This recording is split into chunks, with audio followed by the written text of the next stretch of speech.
Bonjour et bienvenue dans cette nouvelle vidéo. Aujourd'hui on va parler de mes flops manga. Alors habituellement c'est une vidéo où je présente aussi des animes, des manhwas, ce genre de choses, sauf que dernièrement j'ai pas eu vraiment de choses que j'ai pas aimées ou alors je les ai oubliées.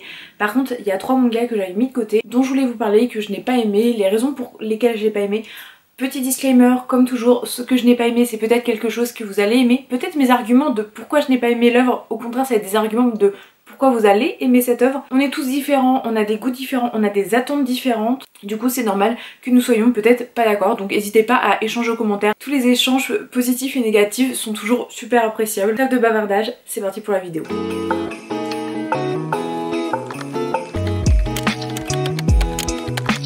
Alors ça va être des genres vraiment très hétéroclites que je vais vous présenter. On va commencer par No Allowed in Another World. Les deux œuvres que je vais vous présenter, je les ai lues 2 fois. Une première fois où j'ai pas aimé et la deuxième fois pour faire cette vidéo pour être sûre que je n'ai pas aimé, pas vous présenter en flop ou quand je l'ai lu j'étais pas dans le bon mood et au final j'aime plutôt bien. No Allowed in Another World, alors moi l'anglais vous savez c'est un peu compliqué, mais du coup en fait on va suivre un homme qui a prévu de faire un double suicide avec sa bien-aimée et au final il se retrouve réincarné dans un autre univers où il serait le héros. De base il est écrivain et ça l'enchante pas du tout, lui tout ce qu'il voulait c'était partir avec sa bien-aimée. Au final il va à l'encontre de toutes les règles régies par ce monde et ce qu'on attend d'un héros, il va totalement à l'opposé et du coup on va suivre son aventure. Bon, j'aimerais quand même souligner que le dessin est quand même plutôt beau, les chara-design j'aime beaucoup, néanmoins si c'est dans cette vidéo, je n'ai pas aimé. Alors déjà d'une, le scénario. Il y a dès le début un propos un peu sur le suicide collectif, en tout cas avec son amour, etc.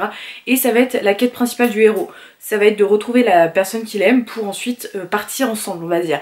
Alors déjà, rien que ça, je suis pas du tout sensible à ça, je suis pas du tout sensible à la quête du héros. On comprend qu'il y a sûrement un mal-être et qu'il y a aussi une histoire très particulière du coup avec son couple. Mais je suis pas du tout sensible à ça et ça m'a pas du tout touchée. En fait à aucun moment j'ai été du côté du héros, genre il m'a pas du tout intéressée. Donc déjà rien que là sur ce genre d'histoire, sur des isekai, c'est déjà très mauvais point parce que une des choses pourquoi tu aimes un isekai c'est tu aimes bien le personnage principal et tu aimes bien un petit peu sa quête. Là c'était pas du tout le cas. Ensuite en plus de cette quête qui n'est pas du tout appréciée par ma part, on va avoir le principe d'un isekai et d'un héros qui va aller d'un point A au point B en rencontrant des gens, en faisant face à des défis, etc. Sauf qu'il rencontre des gens du sexe féminin plutôt bien formés, si vous voyez ce que je veux dire. Donc déjà, rien que là, moi ça me touche pas du tout et au contraire ça a plus tendance à me faire... je vois pas l'intérêt. En fait, le ecchi et le fanservice, ça ne me gêne pas quand c'est bien fait, quand c'est bien amené, quand c'est subtil, quand c'est drôle, etc. Sauf que là c'est censé être drôle mais ça me fait pas rire. Et c'est censé être présent et sans alourdir la lecture, sauf que pour moi, je suis désolée, ça alourdit la lecture. Les cases sont clichés, en fait je trouve pas du tout mon plaisir de lecture dedans. Et c'est pour ça que j'ai pas aimé cette œuvre, c'est parce que vraiment je l'ai endurée pendant ma lecture. Et en fait je suis dégoûtée parce que le synopsis, bon certes il y avait ce petit point qui me gênait, je sais pas, les dessins m'avaient séduite, la couverture m'avait séduite, faut l'avouer. Non mais des fois on se fait avoir par la couverture, hein, très clairement, c'est un spé, je vais pas vous mentir. J'avais vu la couverture, j'avais lu le synopsis, je me suis dit why not, j'aime bien les isekai et ça l'a juste pas fait en fait. Ça veut pas forcément dire que c'est mauvais, mais là juste moi j'ai pas du tout kiffé. Et puis vraiment tout légal, que tous les moments qui sont censés faire rire ne m'ont pas fait rire. Donc si déjà je suis pas émue par les personnages, je suis pas amusée par ma lecture, en fait y a rien qui reste et c'est juste une lecture lourde pour être lourde, donc ça m'intéresse pas. Une autre lecture qui aurait pu être sympa et qui aurait pu me faire rire, c'est Pour un petit bout de toi. Alors pour un petit bout de toi, là je vais avoir un avis sur la duologie parce que de base c'est un tome 1, un tome 2, donc je possède seulement le tome 1, je n'avais pas aimé le tome 1, je l'ai relu, j'avais toujours pas aimé, mais je voulais me faire un avis sur la fin vu qu'il y avait qu'un tome 2. Très clairement je me suis assise dans un Cultura en attendant un rendez-vous parce que du coup j'étais venue en avance. Du coup j'ai lu le tome 2, donc ça va être vraiment un avis sur la globalité de l'œuvre. Alors pour un petit bout de toi, c'est de Sumo Orishita. Pour ceux qui ne connaissent pas Sumo Orishita, c'est quelqu'un qui a fait Age of Extinction, qui est un de mes mangas préférés. Rien que là je voulais un petit peu donner une chance à ce manga, même si le synopsis, je vais pas vous mentir, je le trouvais très enfantin et pas des plus intéressants. Mais vu que c'était Sumo Orishita, que c'était une duologie, je me suis dit bon, on va tenter. En fait on va suivre une jeune fille qui un jour dans son enfance a été sauvée par un garçon. Ce garçon est un humain, etc. Sauf que cette jeune fille est une princesse de la lune. Sauf que les habitants de la lune, quand ils sont en couple, quand ils sont amoureux, en fait il y a une personne qui prend un peu le dessus et qui bouffe l'autre, qui le dévore. Voilà, c'est comme ça que les relations se font. Du coup on va suivre cette jeune fille qui va venir sur terre pour ce garçon qui l'avait sauvé en étant plus jeune. Sauf que elle, sa vision de l'amour c'est je t'aime tellement que je veux te dévorer. Et lui c'est moi je t'aime, enfin... moi j'apprends à te connaître déjà, puis ensuite une relation va peut-être débuter, mais bon moi je suis pas très chaud de me faire bouffer. Voilà, donc c'est le postulat de base. Bon, très enfantin, très basique, etc. C'est gag sur gag, c'est un petit peu aussi la réalisation et les formes de sentiments. Donc il y a un aspect qui est quand même plutôt cool, c'est que deux individus ont des manières différentes d'aimer. C'est mis sur le gag, ce que c'est je veux te bouffer, mais le propos, dans le principe, il y a plusieurs différences de formes de l'amour, etc. Il peut y avoir des incompréhensions sur les manières d'aimer, etc. Donc ça, en vrai, c'est un petit sujet sympathique. C'est pas abordé noir sur blanc, mais c'est sympathique. Les personnages sont plutôt bien dessinés, c'est très mignon, on a vraiment les grands yeux, etc. On comprend très vite les tenants, les aboutissants, etc. Sauf que bah ça avait été un flop pour moi parce que déjà d'une, les gars ne m'ont pas fait rire. De deux, au final, le scénario sur le fait que ah je veux te dévorer, etc. va y avoir un triangle amoureux. Il y a 2 tomes, vraiment 2 tomes. Vous amusez pas à mettre des triangles amoureux, vous amusez pas à mettre d'autres choses. Moi ça a juste alourdi la lecture plus qu'autre chose.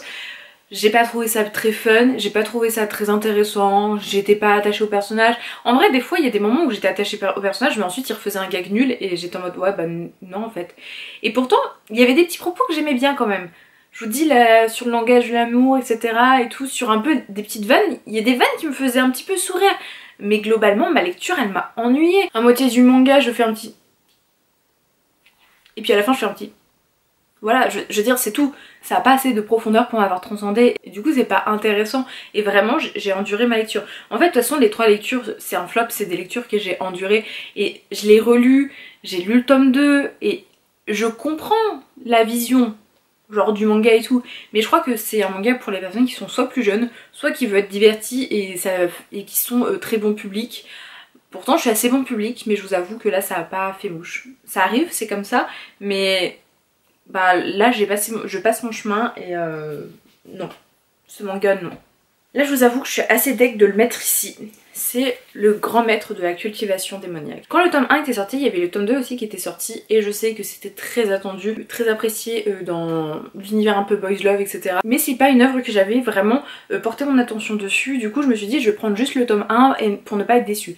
Alors c'est un Danmei. Alors je suis pas encore très familière avec ce genre, avec ce... Du coup je vais pas épiloguer dessus, je pense qu'il y a des pages Wikipédia qui vont mieux expliquer. C'est un genre d'histoire chinois avec des codes très prédéfinis et je pense que c'est là où j'ai eu du mal, c'est que de base ce sont des romans ou c'est en manhwa en ligne. En manhwa en ligne tu peux enchaîner pas mal de chapitres et tu comprends vite les codes parce que bah tu vas vite, etc. et tu peux revenir facilement dessus.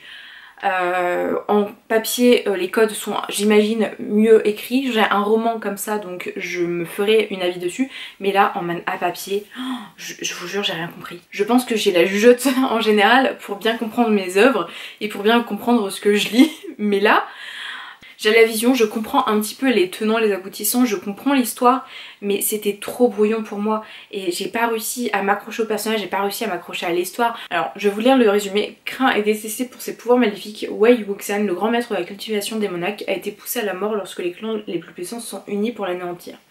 Donc ça va facile à comprendre. 13 ans plus tard, Wei renaît appelé par un jeune homme qui a sacrifié son âme lors d'un rituel interdit.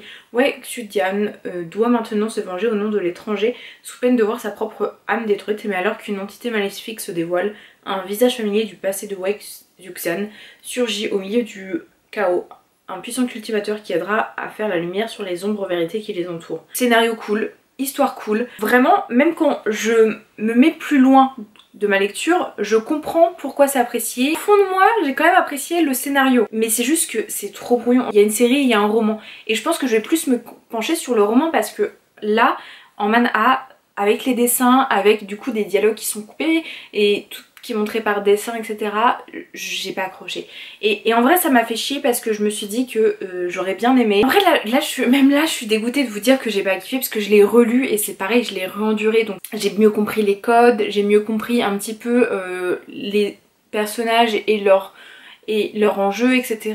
et un peu genre le rôle de chacun, mais c'était encore trop flou, donc peut-être parce que c'était qu'un premier tome, mais bah non, je peux pas vous le mettre en mode j'ai kiffé l'œuvre et ça me fait chier. Et en plus le tome il est beau, les dessins ils sont beaux, genre j'avais une grosse attente, mais je pense que quand même au fond de moi je savais que j'allais pas trop aimer parce que c'est resté un bout de temps dans ma palle et en général ce genre d'œuvre ça reste pas dans ma palle. J'étais très intriguée et je pense que je vais plus me pencher sur les romans parce que je pense que c'est ça qui va mieux me toucher. En fait je pense que dans ce genre d'histoire il faut vraiment que j'imagine moi-même l'univers, que j'imagine les personnages etc. parce que là c'était, on me donnait des informations, je voyais des dessins et j'étais pas satisfaite. Donc en vrai le dernier tome là que je vous présente de ma sélection est un peu brouillon mais j'ai pas d'autres arguments en fait, c'est pas mauvais je pense que ça peut plaire à plein de monde mais juste j'ai pas été sensible au code version manhwa.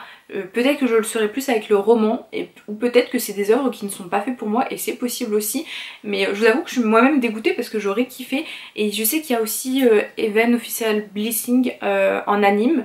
Je testerai aussi l'animé parce que je sais que c'est à peu près le même code de la cultivation de Monac. Et ce qui est étrange c'est que moi je l'ai déjà lu mais pas en potentielle romance mais sur des manhwa, webtoons, manhwa d'arts martiaux etc. Et sur ce genre de choses ça ne m'a pas gênée. Je sais pas.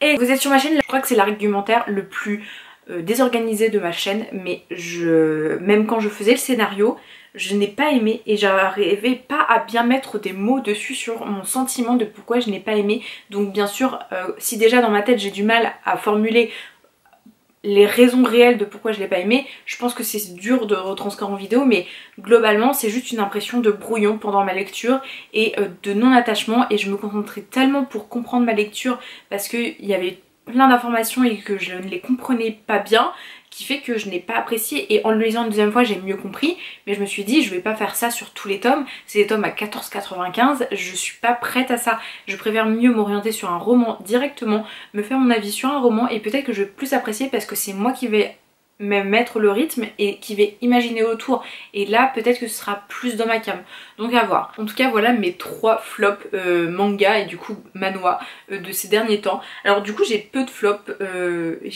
mais en même temps je me suis vraiment concentrée sur lire des choses que je kiffe, regarder des choses que je kiffe, enfin vraiment j'ai été dans une ambition de pas forcément découvrir de nouvelles œuvres mais plus de continuer les œuvres que j'ai et m'orienter vers des œuvres que j'adore.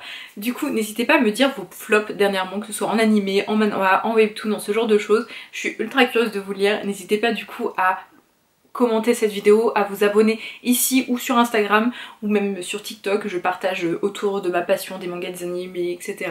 Ça me ferait énormément plaisir, énormément de soutien sur cette petite chaîne. Je vous souhaite une très bonne journée et surtout prenez soin de vous.